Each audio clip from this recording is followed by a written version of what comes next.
Good morning students, how are you. आज हम पढ़ेंगे the difference between reflexive and emphatic pronouns. ठीक है, सबसे पहले तो मैं आपको ये बता देती हूँ कि ये जो टॉपिक है आपका, ये आपकी इंग्लिश लिटरेचर की बुक पे पेज नंबर 9 पर दिया हुआ है, लैंग्वेज लेडर सेक्शन के अंडर में। और हम पढ़ेंगे, आपने अपनी पिछली क्लासेस में प्रोनाउंस के बारे में पढ़ा होगा और प्रोनाउन के सारे काइंड्स भी पढ़े होंगे। और सबसे जो टफ बच्चों को पढ़ता है वो पढ़ता है रिफ्लेक्सिव एंड एम्फेटिक प्रोनाउन, क्योंकि वो दोनों लगभग सेम होते हैं। तो बच्चों को बहुत प्रॉब्लम होती है कि कौन सा रिफ्लेक्सिव प्रोनाउन होता है और कौन सा एम्फेटिक प्रोनाउन होता है। तो आज हम इसी के डिफरेंस के बारे में बात करेंगे। Okay, let us see first an example. Tim is baking cake for his wife. Tim is baking cake for his wife. And the second example is Tim is baking cake for himself. Okay, Tim is baking cake for himself. तो हमने यहाँ पे देखा कि हमारे पास इस sentence में we have a subject, we have a verb and हमारे पास ऑब्जेक्ट भी है। ऑब्जेक्ट क्या है? वाइफ है। तो मतलब हिंदी में बोलेंगे कि टिम जो है वो अपनी वाइफ के लिए केक बेक कर रहा है। ठीक है, केक बना रहा है। और सेकेंड में क्या है? Tim is baking cake for himself, कि सब्जेक्ट क्या है? टिम है और ऑब्जेक्ट क्या है? हिमसेल्फ है।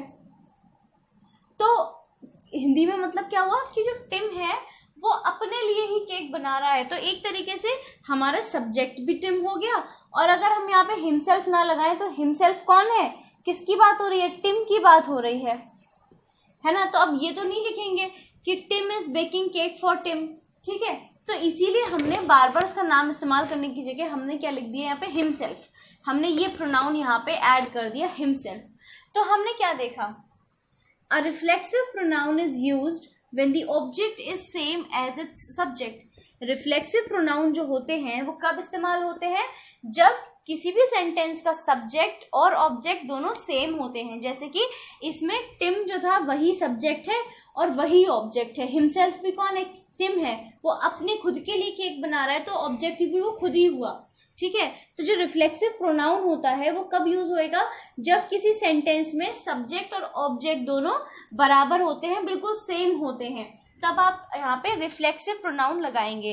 रिफ्लेक्सिव प्रोनाउन की बहुत सारी खासियत होती हैं और सबसे बड़ी खासियत ये होती है कि इसमें लास्ट में सेल्फ लगा होता है।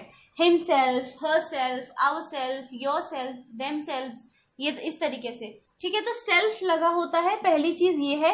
इम्फेटिक और रिफ्लेक्सिव दोनों प्रोनाउंस में ही लास्ट में सेल्फ लगा होता है। इसीलिए ये ज्यादा कंफ्यूजिंग हो जाती है, क्योंकि दोनों बिल्कुल सेम होते हैं, बस उनके यूज करने का तरीका अलग अलग होता है। तो रिफ्लेक्सिव प्रोनाउन जो है वो क्या होता है? It is the pronoun which is used when the object is same as its subject. जब किसी भी सेंटेंस का सब्जेक्ट और ऑब्जेक्ट दोनों सेम है, वहीं पे हम रिफ्लेक्सिव प्रोनाउन का इस्तेमाल करते हैं। ठीक है, अच्छा, अब एक बात और है कि देखिए, I gave my self a treat. I gave my self a treat मतलब कि मैंने अपने आप को ही ट्रीट दी। ठीक है, मैंने क्या किया? मैंने अपने आप को ही ट्रीट दी। ट्रीट का मतलब दावत एक तरीके की। ठीक है, तो हम क्या कर रहे हैं? हम किसी और को दावत नहीं दे रहे। I give myself a treat, मैंने अपने आप के लिए खाना बनाया और खुद ही खा लिया। ठीक है, तो यहाँ पे क्या है? सब्जेक्ट भी मैं हूं और ऑब्जेक्ट भी मैं ही हूं। ओके, तो यहाँ पे हम रिफ्लेक्सिव प्रोनाउन का इस्तेमाल करेंगे। तो ये रिफ्लेक्सिव प्रोनाउन होता है क्या? कि जब किसी भी सेंटेंस में जो सब्जेक्ट होता है वही उसका ऑब्जेक्ट होता है, तो हम क्या करते हैं? वहां पे रिफ्लेक्सिव प्रोनाउन का इस्तेमाल करते हैं। अब आप कहोगे कि मैम दोनों एक जैसे हैं, कि रिफ्लेक्सिव प्रोनाउन भी वही होता है, एम्फेटिक प्रोनाउन भी वही होता है? नहीं, थोड़ा सा डिफरेंस होता है। अब हम देखेंगे आगे कि एम्फेटिक प्रोनाउंस में क्या डिफरेंस होता है। सो पहले हम इसकी डेफिनेशन पढ़ते हैं। Emphatic pronouns are used to emphasise. Emphasise का मतलब फोकस, किसी चीज पे स्ट्रांगली ध्यान देना। ठीक है, किसी चीज पे बहुत ज्यादा ध्यान देके बोलना या करना, तो emphasise. Emphatic pronouns are used to emphasize. They are mostly placed immediately after the subject. वो कहते हैं कि जो emphatic pronouns होते हैं ना, उनको हम emphasize करने के लिए यूज करते हैं, फोकस करने के लिए इस्तेमाल करते हैं। किसी पर्टिकुलर चीज पे हम बहुत ध्यान देते हैं, तब हम emphatic pronouns का इस्तेमाल करते हैं। और ज्यादातर ये क्या होते हैं, बिल्कुल सब्जेक्ट के जस्ट बाद लगाए जाते हैं। ठीक है, अभी आपने देखा कि जो रिफ्लेक्सिव प्रोनाउंस होते हैं वो बाद में लगेंगे, हमेशा बाद में लगेंगे, या तो सेंटेंस के लास्ट में लगते हैं या फिर वर्ब के बाद लगेंगे। लेकिन जो एम्फेटिक प्रोनाउन होगा वो जस्ट सब्जेक्ट के बाद ही लगाया जाता है। और ये जब हम किसी चीज पे बहुत फोकस कर रहे होते हैं तब हम वहां पे एम्फेटिक प्रोनाउन का इस्तेमाल करते हैं।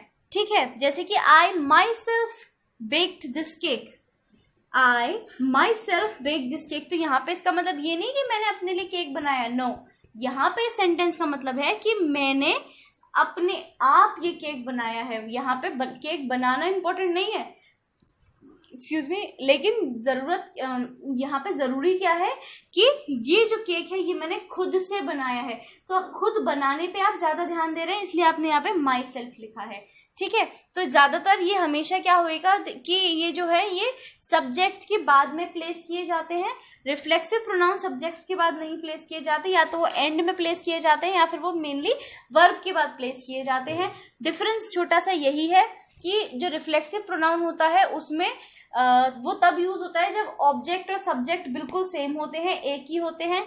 और एम्फेटिक प्रोनाउन तब यूज होते हैं जब हम किसी चीज पर एम्फेसाइज करते हैं, फोकस करते हैं और तब उस चीज को बोलते हैं, तो फिर हम वहां पे क्या कहते हैं कि वो एम्फेटिक प्रोनाउन है। जैसे कि मैं बोलती हूँ कि the boys will themself clean the floor, the boys will themselves clean the floor. तो मतलब कि लड़के जो हैं वो अपने आप से जमीन साफ कर लेंगे। तो जमीन साफ करना इंपॉर्टेंट नहीं है, इंपॉर्टेंट क्या है कि वो खुद करेंगे, जो लड़के हैं वो खुद कर लेंगे।